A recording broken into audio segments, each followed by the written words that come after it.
Et la Bible a dit, il ne s'est pas limité par ses prosternés. La Bible est en train de me dire ceci, il jeta leur couronne. Vous savez, devant la couronne de celui qui est assis sur le trône, c'est le Kiré Lajama, et d'autres couronnes qui sont tout autour de son trône, finissent toujours par jeter leur couronne.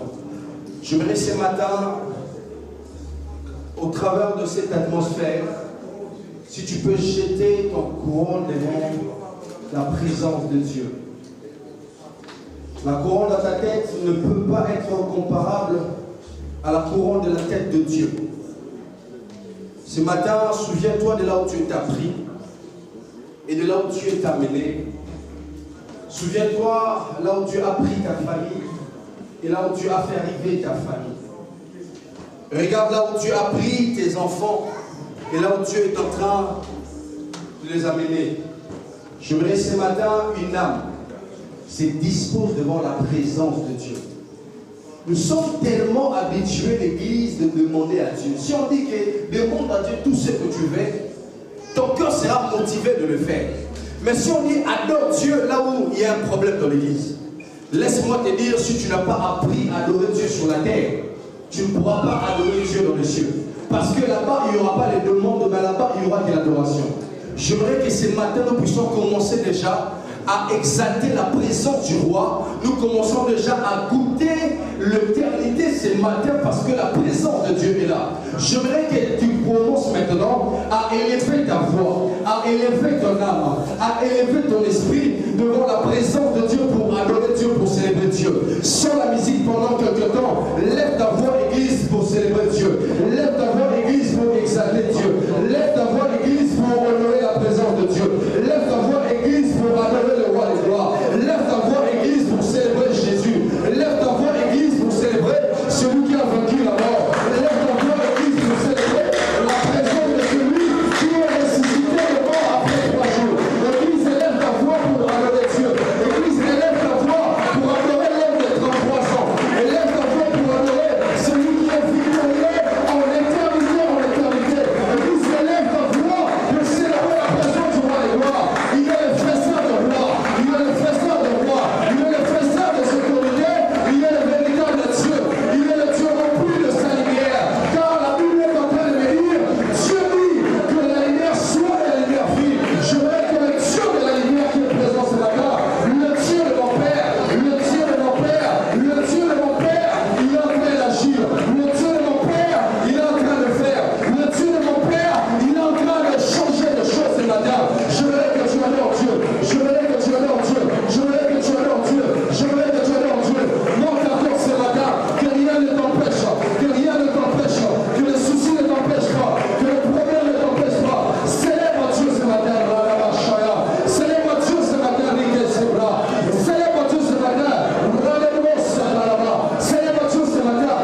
J'aimerais maintenant, j'aimerais maintenant, sa présence est là ce matin. J'aime lorsqu'il est là. Il a besoin ce matin, pendant quelques secondes, que je ne démotive pas, mais le souvenir de bienfait de Dieu dans ta vie puisse encore te pousser ce matin. Oh, nous sommes des résultats de la bonté de Dieu. J'aimerais ce matin, tu te lèves là où tu es, parce que nous devons honorer la présence de celui qui est le Dieu de gloire. Pendant quelques secondes, nous allons simplement célébrer Jésus en proclamant que le nom de Jésus. Tu vas dire Jésus, Jésus, Jésus. Et lorsque tu confesses son nom, ce sera accompagné avec des acclamations et des cris de joie. Et tu confesses que le nom de Jésus. Je sais, c'est Dieu qui nous a pris si tôt dans la position et temps de gêne, mais c'est Dieu nous a pris. Il est capable de tout. J'aimerais que tu sois prêt ce matin. Tu vas confesser le nom de Jésus. Et tu vas acclamer le nom de Jésus. Je vais compter jusqu'à 3. Tu vas acclamer avec un cœur rempli de foi et tu confesses le nom de Jésus. Il y aura quelque chose qui va se passer dans ta vie ce matin. Si tu ne crois pas, je suis en train de croire à ta place. Jésus est en train de faire quelque chose ce matin dans plusieurs vies. 1, 2, 3. Est-ce que tu peux acclamer et faire le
maintenant en moi. Livre à Dieu tout de toi ce matin. Il a besoin de tout de toi. Dieu n'a pas besoin de ton esprit. Dieu n'a pas besoin de ton âme et de ton cœur.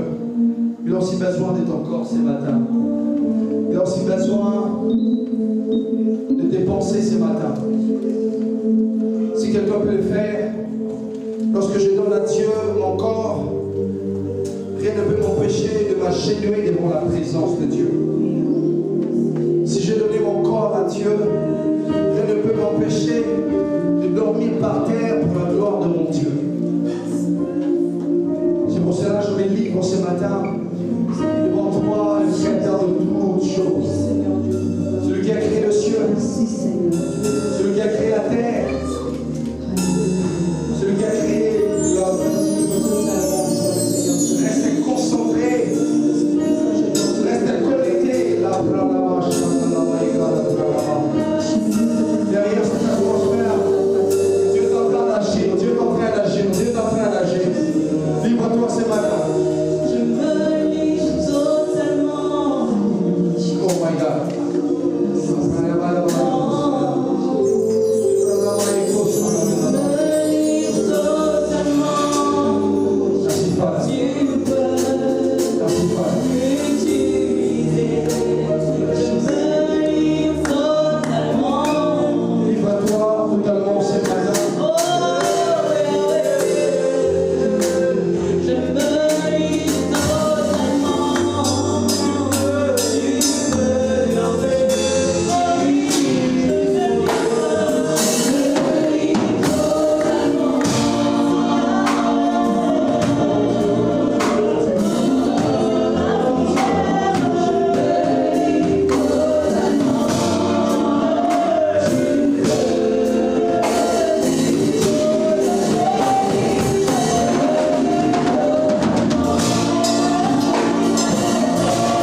présence de Dieu. Amen. Aujourd'hui, nous sommes le 14 avril. C'est notre deuxième édition de Jeûne tous autour d'une table. Je bénis Dieu parce que déjà le vendredi, le Seigneur nous a fait du bien à travers de son serviteur, le frère Tadé. Est-ce qu'il y a des personnes qui ont été bénies le vendredi? Est-ce qu'il y a des hommes qui ont été bénis le vendredi? Est-ce que tu peux acclamer très fort pour la grâce qui a coulé le vendredi?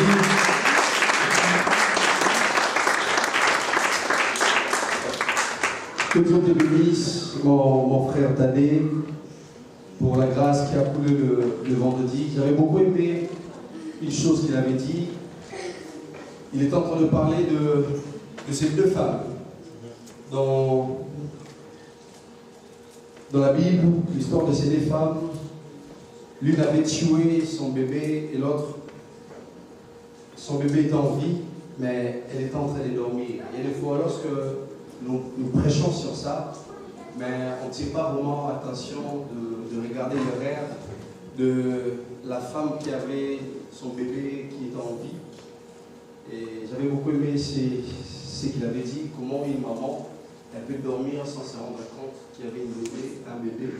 Il avait le besoin, mais la mère, elle était en train de dormir. Alléluia.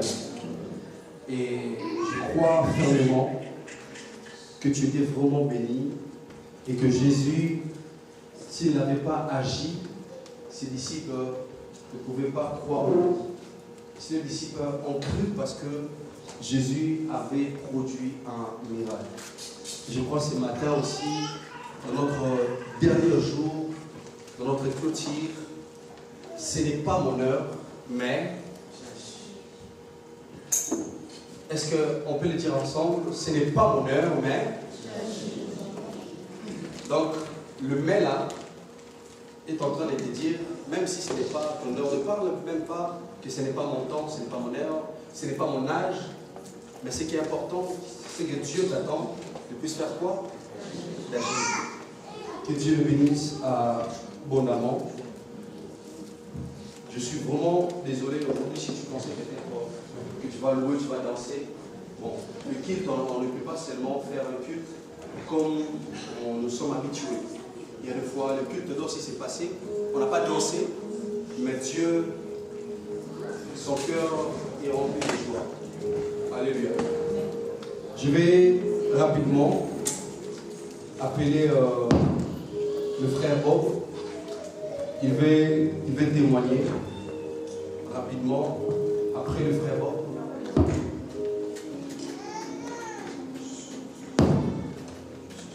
Je vais appeler le frère Bob. Lorsqu'il s'approche, on acclame très fort pour le Seigneur.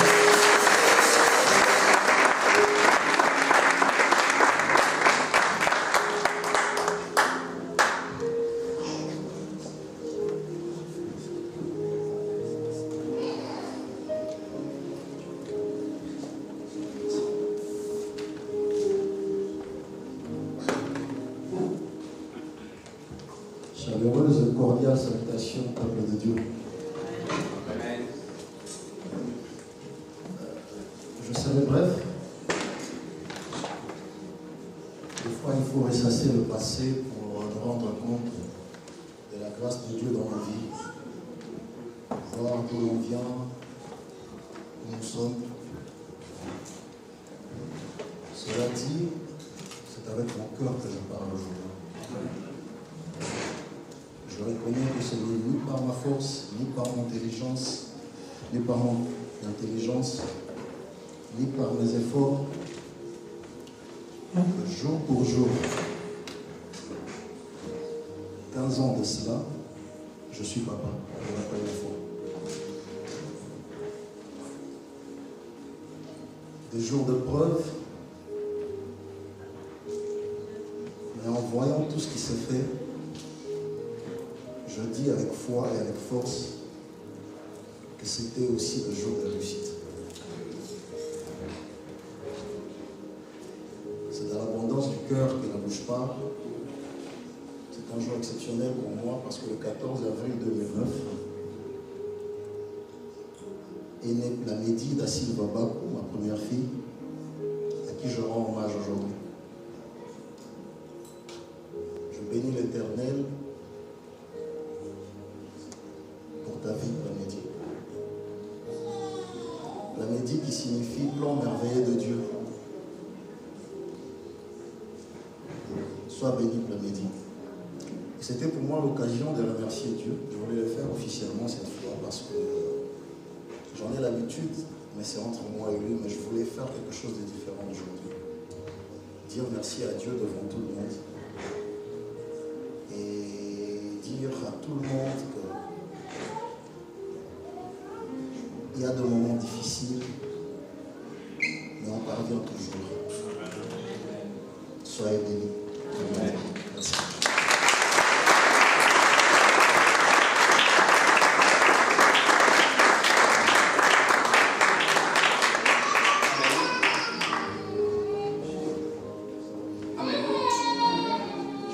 Aussi inviter rapidement la sœur Mireille.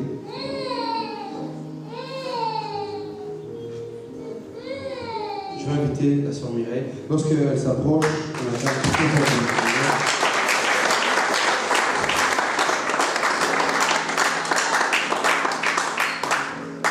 Bonjour peuple de Dieu. Bonjour. Alors aujourd'hui en fait je vais témoigner de la grandeur de Dieu. Il faut savoir qu'en 2020 j'ai fait une grossesse extra-utérine. Donc pour ceux qui ne savent pas, c'est-à-dire que je suis tombée enceinte mais le fœtus était dans ma trompe gauche. Donc malheureusement on a dû l'enlever, j'ai subi une opération mais on a gardé la trompe. Et on était dans le monde avec mon mari, donc c'était pas encore le moment pour nous d'avoir cet enfant. Donc par la suite, on est revenu du coup à Christ en 2021. On s'est mariés en 2023 et du coup on s'est dit il faut qu'on essaye. Et si c'est arrivé une fois, ça peut arriver une deuxième fois. Donc il faut savoir que je suis retombée enceinte cette année en février 2024, mais malheureusement une nouvelle fois j'ai fait une grossesse extra-utérine et c'était pareil dans la même trompe, la trompe gauche, et malheureusement je ne l'ai pas conservée, donc on a dû l'enlever parce qu'elle était abîmée. Et en fait quand c'est arrivé, j'en voulais beaucoup au Seigneur parce qu'il m'avait parlé, il m'avait dit que c'était mon année, que j'allais avoir un enfant. Mais je me suis souvenu que dans toutes mes prières, je demandais à Dieu que je puisse tomber enceinte et voir que je ne suis pas stérile. Et il m'a confirmé que je ne suis pas stérile, que je peux porter la vie et qu'au moment où je devrais le porter, je l'aurai. Et j'ai la ferme assurance que ça arrivera. Et aujourd'hui, je voulais témoigner de cela parce que en fait, j'étais vraiment pas bien. Papa, il le sait, j'étais vraiment pas bien. Et j'ai eu la grâce d'avoir mon mari qui était près de moi, qui m'a aidé, qui m'a soutenue. J'ai eu aussi papa, le pasteur Duveuil, la prophétesse Ange. Et j'ai eu également la sœur Judith, que je remercie infiniment, et la sœur Andrise, et maman Lily aussi, qui me fait beaucoup penser à ma mère. Et du coup, je voulais tous vous dire merci, et merci à Dieu aussi d'avoir fait cela, parce qu'en fait, même si je n'ai pas eu cet enfant, je sais que je peux avoir des enfants que je porterai la vie. Et du coup, je voulais vraiment témoigner et lui dire merci de ce qu'il a fait pour moi et que je vais continuer, que je ne vais pas le lâcher. Est-ce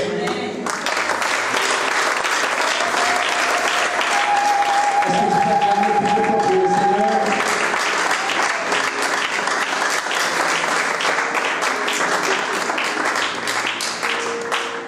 Gloire à Dieu. Alléluia. J'aime beaucoup ces genres de témoignages. C'est-à-dire, il est en train de précéder Dieu de ce que Dieu pense de faire dans sa vie. Lui, déjà, merci à Dieu. C'est ce que Dieu a besoin. Et comme je disais, on est dans notre deuxième édition, J'aime tous autour d'une table. C'est vraiment un moment où nous laissons vraiment de gêne, de s'exprimer.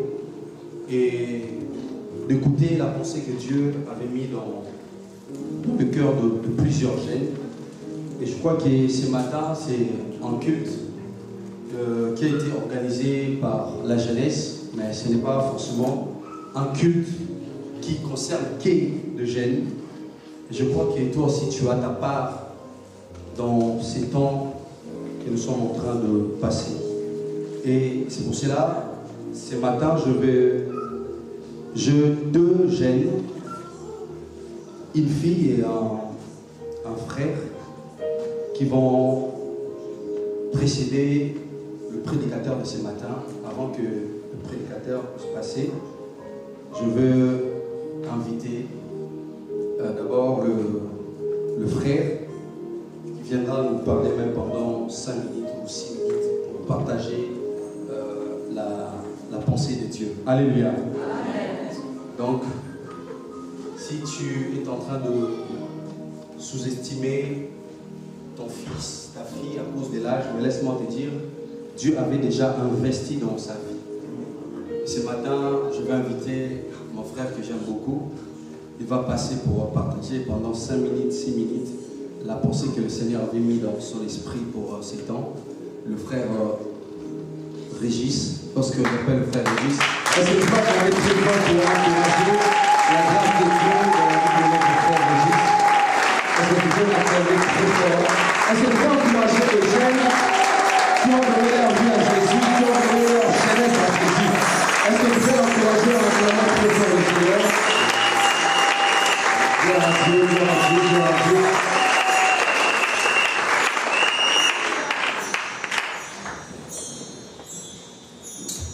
Shalom, peuple de Dieu. Alors, aujourd'hui, on va partager sur le thème « Ce n'est pas mon heure, mais j'agis ». Est-ce qu'on pourra afficher le texte afin qu'on puisse prendre compte du message sur lequel on va parler?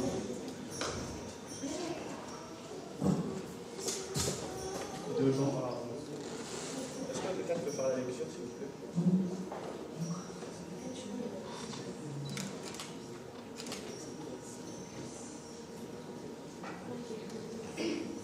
3 jours après, il eut des noces à Canaan à Galilée. La mère de Jésus était là. Et Jésus fut invité aux noces avec ses disciples.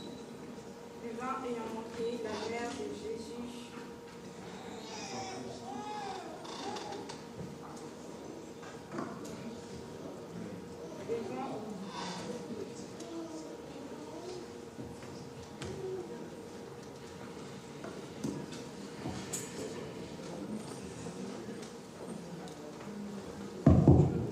Le vin ayant manqué, la mère de Jésus lui dit, ils n'ont plus de vin.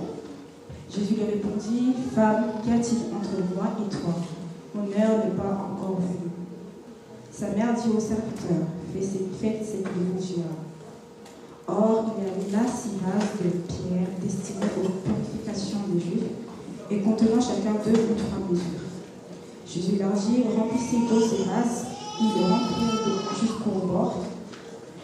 Puisez maintenant, leur dit-il, et portez-en à l'ordonnateur du repas, et ils les emportèrent. Quand l'ordonnateur du repas eut goûté l'eau, changée en vin, ne sachant d'où venait ce vin, tandis que les serviteurs qui avaient puisé l'eau le savaient bien, il appela le pauvre. Et il lui dit, tout homme sert d'abord de bon vin, puis le moins bon après qu'on s'est délivré. Toi, tu as gardé les bons vins jusqu'à présent. Tel fut à Canaan, en Galilée, le premier des miracles que fit Jésus. Il manifesta sa gloire et ses disciples crurent en lui. Amen. Amen. Alors, dans ce passage, on voit que Marie, Jésus et ses disciples est invités aux noces de Canaan. Et on peut voir qu'on lit l'histoire que la fête se passait bien, qu'il n'y avait pas de manquement et que tout était mis en ordre afin que le mariage puisse bien se dérouler. Mais à un moment, on voit que quelque chose m'a un frein à la fête et c'est le manque de vin. Et lorsqu'il y a eu manque de vin, Marie vient voir Jésus et lui fait part de ce manque de vin. Et Jésus répond à sa mère, femme, que veux-tu qu'il y a-t-il entre toi et moi? Donc moi, quand j'ai lu ce passage, je me suis dit, pourquoi Jésus parle comme ça? En gros, ça peut faire penser à que Jésus, en fait, ne voulait pas obéir à sa mère. mais Jésus était simplement en train d'enseigner à sa mère qu'il est Dieu et qu'en fait il était venu sur la terre simplement faire la volonté de son Père. Donc c'est pour ça que Dieu a dit à sa mère femme que veux-tu qu'il a-t-il entre toi et moi. Il faut savoir que dans le passage, Jésus a été invité en tant que simple invité et on ne lui a pas mis la place de Dieu. Donc il a fallu qu'il y ait une faille dans le mariage afin que Dieu puisse se manifester. Et comme ses disciples ne croyaient pas en lui, il a fallu qu'il change l'eau en vin pour que ses disciples et sa mère aussi puissent croire de la puissance de sa divinité. Et deuxièmement, Jésus dit que son temps n'était pas arrivé. Et quand Jésus dit que son temps n'était pas arrivé, il ne parlait pas du temps en fait où il était venu faire des miracles, où il était venu changer l'enfant. Bien vrai qu'il fallait qu'il le fasse, mais Jésus parlait du temps où il devait aller sur la croix. Jésus parlait du temps où son sang devait couler, où il devait mourir pour la nuit en fait. C'était ça le but de Jésus sur terre. Et j'ai envie de dire à quelqu'un, de la même manière que les disciples n'ont pas cru en Jésus avant qu'il fasse ce miracle, c'est de la même manière que en fait, nous aussi nous devons agir pour qu'en fait les gens puissent croire en nous. Parce que nous sommes enfants de Dieu. Et en fait, on n'a pas la même nature que le monde. Et on a quelque chose que le monde n'a pas, c'est le Saint-Esprit, on a la puissance de l'Évangile. Et le monde a tant besoin de Jésus. Moi, perso, je vais évangéliser des fois dehors, et je me rends compte qu'en fait, le monde, il manque d'amour. Le monde, il manque de paix. Et en fait, on doit agir avec le peu qu'on a. Avec le peu qu'on connaisse de l'Évangile, on doit agir. Avec le peu que le Seigneur a mis en nous, on doit agir. Parce que la Bible dit quoi? Le monde attend avec un ardent désir la révélation des fils de Dieu. Et nous, enfants de Dieu, nous sommes le sel de la terre. Et aujourd'hui, on voit comment le monde manque d'amour, comment le monde manque de paix. Et si nous, enfants de Dieu, on ne vient pas assaisonner le monde avec le sel que Dieu nous a donné, qui est la parole de Dieu, ben le monde va tout le temps rester avec ce manque d'amour, ce manque de paix. Et c'est pour cela qu'en fait, ce n'est pas notre temps, nous devons agir. Bien vrai que Dieu a prévu une grande destinée pour chacun d'entre nous que nous ne voyons pas, nous devons agir avant de rentrer dans cette destinée. Amen. Est-ce que tu peux acclamer très fort pour le Seigneur? Est-ce que tu peux encourager cette grâce? Gloire à Dieu, gloire à l'Éternel. Que Dieu te bénisse abondamment, mon frère Régis. Là maintenant, je vais inviter la dernière personne. C'est notre sœur Chrissy. Est-ce qu'on peut acclamer très fort?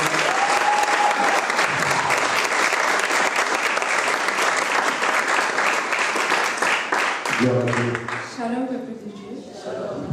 Avant de commencer, j'aimerais remercier le responsable de la jeunesse car il m'a choisi ce matin. Et je vais donc commencer par vous parler de mon exhortation sur le thème « Ce n'est pas mon heure, mais j'agis ». Donc celui qui a des oreilles pour entendre, entendre. Donc je vais commencer par vous dire qu'il faut que nous soyons réveillés. C'est vraiment important, je vais vraiment souligner ce mot, il faut que nous soyons une jeunesse révélée. Comme Marie l'a été, car comme on a pu lire dans le verset 5, Marie a été révélée d'une manière ou d'une autre qu'il n'y avait que Jésus qui pouvait changer la situation. Il n'y avait que Jésus qui pouvait ramener du bon vin à cette fête, alors qu'il en manquait. Donc nous aussi, il faut que nous soyons révélés et il faut que nous ayons de l'espérance en Jésus. Car Marie avait déjà reçu la révélation qu'elle avait donné naissance à Jésus, notre Seigneur et Sauveur, et donc elle avait déjà mis son espérance en Jésus. Elle savait qu'il n'y avait que lui qui pouvait changer la situation. Nous aussi, il faut que nous ayons de l'espérance et que nous soyons réveillés pour agir. Le Seigneur a donné du goût à cette fête, donc qu'est-ce qu'il ne voudrait pas faire dans ta vie? Il faut vraiment que nous ayons ça en tête, que Jésus a réussi à donner du goût à cette fête. Donc, il peut tout faire dans ta vie, il ne faut vraiment pas douter de ça. Et surtout, Jésus avait répondu que ce n'était pas son heure, mais il a quand même agi. Son heure, c'était aller à la croix et mourir sur la croix, comme l'a dit mon frère. Donc, il a quand même agi parce qu'avant d'accomplir son heure, il faut qu'il y ait des actes, il faut qu'il agisse. Nous aussi, il faut que nous ayons ça en tête. Il faut agir. Par exemple, je vais vous donner un exemple. Par exemple, ton heure, c'était de devenir médecin. Il faut que tu prouves que tu es digne d'être médecin, il faut que tu aies des diplômes, etc. Il faut que tu agis, il faut que tu le prouves. Donc nous aussi, il faut agir dans notre vie au quotidien pour prouver ça. Je voulais aussi...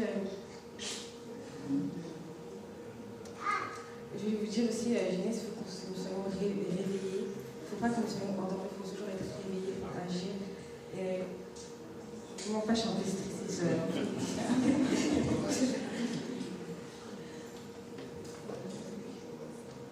Oui, il faut que nous soyons réveillés, il ne faut pas que nous ayons peur d'agir, car il n'y a rien qui peut nous empêcher d'agir. On n'est pas n'importe quelle jeunesse, on est la jeunesse du Christ, la jeunesse révélée, la jeunesse de la voix de l'Éternel. Il ne faut pas avoir peur d'agir, il faut enlever cette peur qui ne vient pas du Christ. Il ne faut vraiment pas avoir peur. Et pourquoi attendre ton heure d'agir si tu peux agir maintenant? Parce que, oui, pourquoi attendre si tu peux agir maintenant? Je vais faire part d'une chose parce qu'il y a quelque chose qui m'est arrivé peu de temps avant mon baptême. J'ai une amie à moi, elle a péché souvent. Et moi, je la voyais pécher, mais je disais rien. Je la voyais, je la laissais dans le péché, je la laissais dans l'ignorance. Et un jour, le Seigneur, j'ai eu un songe, et il m'a fait comprendre quelque chose au travers de ce songe. J'étais en train de marcher, et devant moi, il y avait la porte du royaume des yeux. J'étais en train de marcher, devant moi, il y a la porte. Moi, je marche avec fière, j'avance comme ça, j'avance. Après, il y a une voix qui vient, qui me dit je t'ai envoyé dans ce royaume, c'est pas pour que tu rentres seul, c'est pour que tu rentres entouré de bonnes personnes. Et c'est là, après, il m'a dit que cette porte resterait fermée tant que je n'osais pas parler à mon ami, tant que je n'osais pas l'inviter à venir avec moi au royaume des cieux. Et donc, ce que je veux vous faire comprendre par rapport à ça, c'est que beaucoup de personnes n'iront pas au royaume des cieux car vous avez refusé d'agir. Donc, je vous invite vraiment à agir. Rien que la prière est un moyen d'agir. Donc, tu n'as pas d'excuses. Peu importe ta situation, ton statut social, peu importe ton heure, ton âge, agis pour la gloire du Seigneur. Je vais même prendre comme exemple, je regardais mon âge et j'agis pour emporter ma génération. En tout cas, je le déclare dans ma vie que ce n'est pas mon heure, mais je suis en train d'agir. Je le déclare ça dans ma vie. Vous dites pas amen?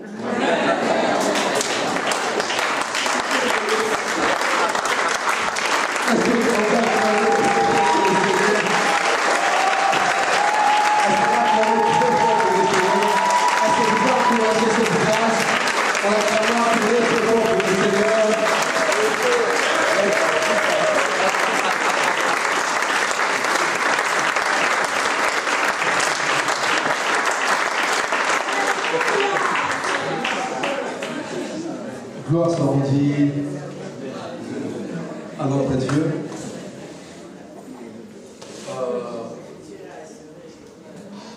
Sephora, est-ce que je peux afficher Jean chapitre 6, verset 9?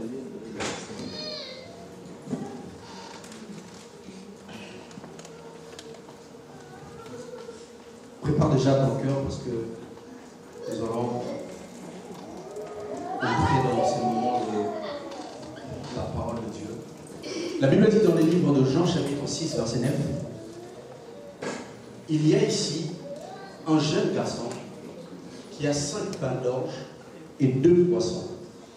Mais qu'est-ce que c'est là pour tant de gens? Alléluia. Ici, la Bible est en train de nous parler de lorsque Jésus est en train de prêcher la foule. Et ça arrive à un moment que la foule avait faim. Il fallait que Jésus puisse faire quelque chose pour nourrir la foule. Mais ce que j'aime beaucoup, lorsque un disciple de Jésus est venu demander à Jésus comment on va faire pour nourrir toute cette foule, Jésus, il les a dit, mais on doit chercher la solution. Je ne sais pas si vous avez l'argent pour aller acheter des vivres pour que la foule puisse manger. Mais ce que j'aime beaucoup dans ces versets, la Bible est en train de parler qu'il y a ici un jeune garçon. Donc, pour que Jésus puisse multiplier de pain et de poissons, la solution, ça ne trouvait pas dans le main de personnes qui étaient âgées. Mais la Bible est en train de parler au travers d'un jeune garçon. C'est là où Jésus a eu l'occasion de faire quoi? De multiplier. Donc, c'est-à-dire ceci, au travers d'un jeune qui est ici, c'est au travers de toi que Dieu va multiplier pour faire quoi? Pour dépeupler le royaume des ténèbres, pour peupler le royaume des cieux. C'est à travers de toi que Dieu a placé quelque chose qui va bénir plusieurs personnes. Donc la solution ne va sortir de ceux qui étaient dans des âges avancés, mais la solution est venue d'un jeune garçon. Et je m'aimerais vraiment insister de dire à un jeune, tu dois croire que la solution ne viendra pas peut-être de ton père, de ta mère, mais la solution viendra de ce que Dieu a mis entre tes mains. Donc, c'était seulement le 2 poissons et le 5 pains qui venaient entre les mains de ces jeunes que Jésus a fait quoi? A multiplié. Donc, ici, à Paris, en France, Dieu multipliera son royaume, non pas parce que ici il y a le pasteur Joseph, il y a le pasteur Djebel, il y a le prophétesse Ange, mais Dieu va multiplier aussi la jeunesse en Christ par toi. Alléluia. Je te prépare maintenant, je vais inviter mon prédicateur, celui que j'aime beaucoup. Il va disposer vraiment tes oreilles pour écouter. J'aimerais que tu n'écoutes pas celui qui va prêcher comme d'hab. Mais écoute la personne vraiment avec des oreilles spirituelles. Nous allons nous lever pour prier pour ce moment. Nous remettre entre les mains de Dieu. Tu vas prier. Tu vas dire à Dieu, Seigneur, parle-moi ce matin. Et vois la personne que tu as choisie pour nous parler ce matin. Qu'il soit un canal de bénédiction pour moi. Et que je sors en ces lieux rempli de ta parole. Dans le nom de Jésus. Est-ce que quelqu'un peut prier ce matin? Seigneur, je prie dans le nom de Jésus. Père, je remets ces temps entre tes mains, Seigneur. C'est le temps où nous voulons, Seigneur Dieu des armées, être nourris par ta parole, Père. Je prie, éternel Dieu des armées, que tu puisses encore ouvrir nos oreilles spirituelles, parce que, éternel Dieu des armées, dans tout ce qui est spirituel, surtout ta parole, éternel Dieu, on ne mange pas la parole par la bouche, mais on mange la parole par nos oreilles. Ma prière ce matin, éternel Dieu, ouvre nos oreilles spirituelles pour que nous puissions écouter, Seigneur, ta parole et ta pensée ce matin dans le nom de Jésus-Christ. Seigneur, moi, c'est lui que tu as choisi ce matin pour ton peuple, pour ton église, dans le nom puissant de Jésus-Christ. Laisse que rien puisse résister face à ta parole dans le nom puissant de Jésus-Christ. Que ce temps soit un moment favorable pour nous, que nous allons bénéficier de ta grâce et de ta bonté dans le nom puissant de Jésus-Christ. Saint-Esprit, je t'en supplie, glorifie Jésus pendant le début et jusqu'à la fin de ce moment dans le nom puissant de Jésus-Christ. Amen. Amen.